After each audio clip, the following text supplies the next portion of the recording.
Hi, my name is Jelana Kearney, and this is my final presentation for the EDIT 6900 course. A little bit of background on my project.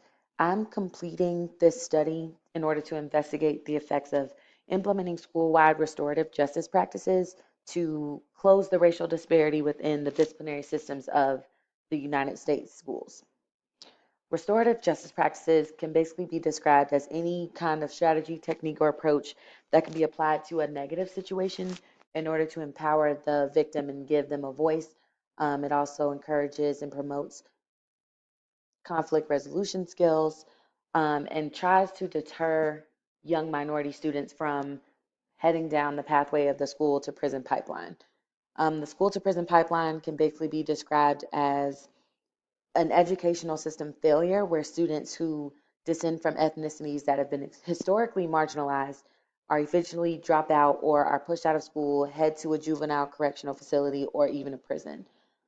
Because students have historically been given harsher punishments for the same infractions as their white counterparts, the interaction with the criminal justice system is almost inevitable outside of the education system. So that leads me into a good segue for what my research question is. What is the relationship between restorative practices and the perceived equity in school discipline, specifically related to the school to prison pipeline?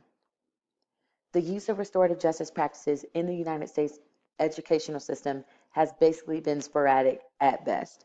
The apprehension in abandoning the traditional, typically punitive disciplinary system to replace it with an alternative can be explained by either a lack of time, a lack of resources, a lack of conceptual understanding, and a clashing of philosophies. On average, inner city students of colors are 4 times more likely to receive an internal suspension and 10 times more likely to receive an external suspension for minor infractions.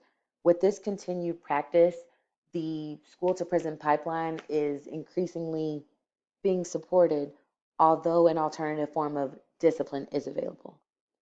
Restorative practices lower suspension rates, which ultimately minimizes the number of touch points each student has with the criminal justice system over time.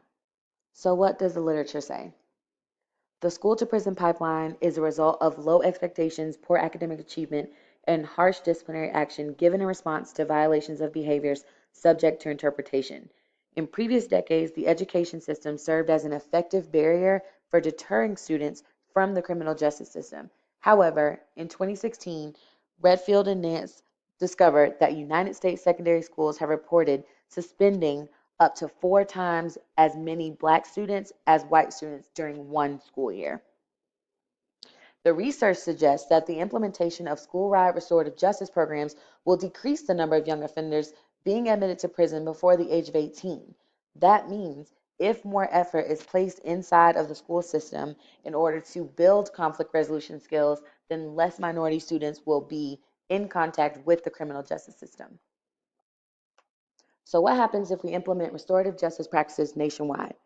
Educational institutions that implement school-wide restorative practice programs will produce students who possess stronger conflict resolution skills. This improvement in behavior self-management will allow young at-risk students to thrive and deter from the school to prison pathway. So research methods. How will we know that what we are doing is working? The research methods I plan to implement are qualitative. They include face-to-face interviews and surveys with secondary education teachers who are working in the New Orleans Charter Network.